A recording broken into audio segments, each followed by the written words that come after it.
ለአርባ ምንጭ ከተማ ነዋሪዎች፣ ለደቡብ ኢትዮጵያ ነዋሪዎች አራት መልእክቶች አሉ። አንደኛው ሌብነት ነው። ቱሪስቶች 365 ወይም 64 ቀን ተመላልሰው አድንቀው ተደስተው አክብረው አንድ ቀን ሞባይል ከጠፋባቸው አርባ ምንጭ እጄ ሞባይል ጠፋብኝ እንጂ አርባ ምንጮች አየሁ አይሉም። የአንድ ቀን ክፉ ስራ የዓመቱን መልካም ስራ ያጠለሸዋል።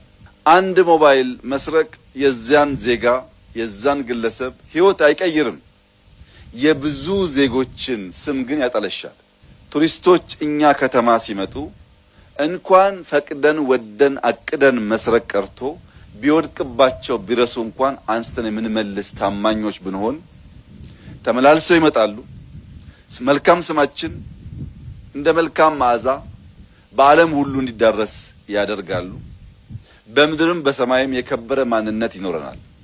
ሌብነት ምን ለማመድ ከሆነ ግን ዜጎች አንዴ ቢመጡ ደግሞ አይመጡም። ከመጡም ገንዘባቸውን ስልካቸውን ጥለው ግራቀኝ እያዩ ራሳቸውን መጠበቅ አስቀድመው ስለሚመጡ ሌብነትና ቱሪዝም አብሮ ስለማይሄድ የአርባ ምንጭ ከተማ ነዋሪዎች አደራ ማለት የምፈልገው የአርባ ምንጭ ወጣቶች ቱሪስቶች መተው በሌብነት ምክንያት መልካም ስማችን እንዳይጠለሽ ሁላችን እንደ ፖሊስ ሁላችን እንደ ጸጥታ አስከባሪ በጋራ ቆመን እንድንሰራ አደራ ማለት እፈልጋለሁ።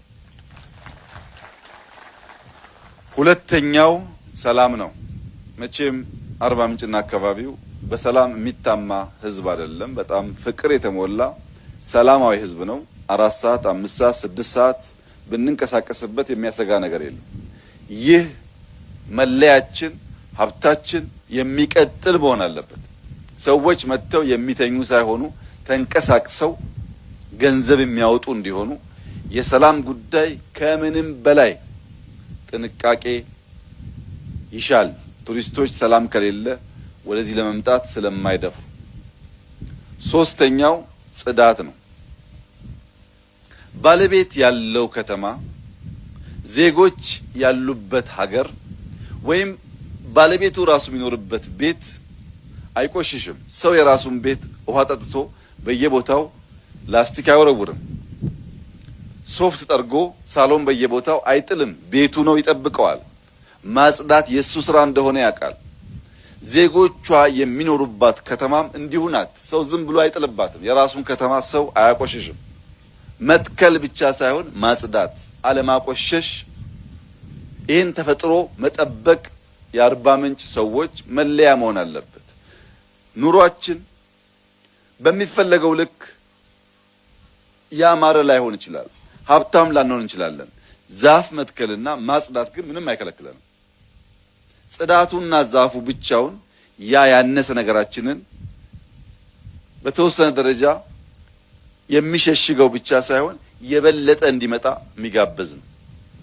ሰላም፣ ጽዳት፣ ሌብነት ቱሪስትን በበቂ ደረጃ ለማምጣት የሚያግዙን ጉዳዮች ስለሆኑ ሶስቱን አርባ ምንጭ ከተማ ነዋሪዎች፣ የአካባቢ ነዋሪዎች፣ የክልል ነዋሪዎች አደራ ምላቸው ሲሆን አራተኛው እና ዋነኛው መልእክቴ ግን ደቡብ ኢትዮጵያ አርባ ምንጮች ብቻ ሳይሆኑ ከኢትዮጵያ ከ1/3 በላይ ብሔሮች የሚገኝበት ክልል ነው። ከ30 በላይ ብሔሮች የሚገኙበት ክልል ነው። ለተከበረው ለደቡብ ኢትዮጵያ ሕዝብ አደራ እያልኩ ማስተላለፍ የምፈልገው መልእክት ኮንሶ ከጋሞ አያንስም፣ ዳሰነች ከወላይታ አያንስም። ሁሉም ሕዝብ እኩል ነው። እኔ እበልጣለሁ የሚል ስሜት፣ እኔ እሻላለሁ የሚል ስሜት፣ ካለኔ አንደኛ የለም የሚል ስሜት ለዘመናት ደሃ አድርጎ አቆይቶናል። መሻል በተግባር ነው። ጋሞ ሆኖ ጋሞን ከሚሰርቅ ዳሰነች ሆኖ ለጋሞ የሚሰራ ዜጋ ይሻለናል። በስም ብቻ የሰፈር ተወካይ ለመሆን የሚሞከረው ሙከራ አይጠቅመንም። እኔ የአርባ ምንጭ ከተማ ተወላጅ አይደለሁም። ሀብታሙ ተገኝ የአርባ ምንጭ ከተማ ተወላጅ አይደለም። መስፍን ጣሰው የአርባ ምንጭ ተወላጅ አይደለም። ለማ የአርባ ምንጭ ተወላጅ አይደለም። ፎርሲ ቻይናዎች የአርባ ምንጭ ተወላጅ አይደሉም። ወደን ፈቅደን ተባብረን እንዲህ ያለውን ስራ መስራት ከፈለግን እኛ እንደ አንዱ መልካም ጋሞ ልንወሰድ ይገባል።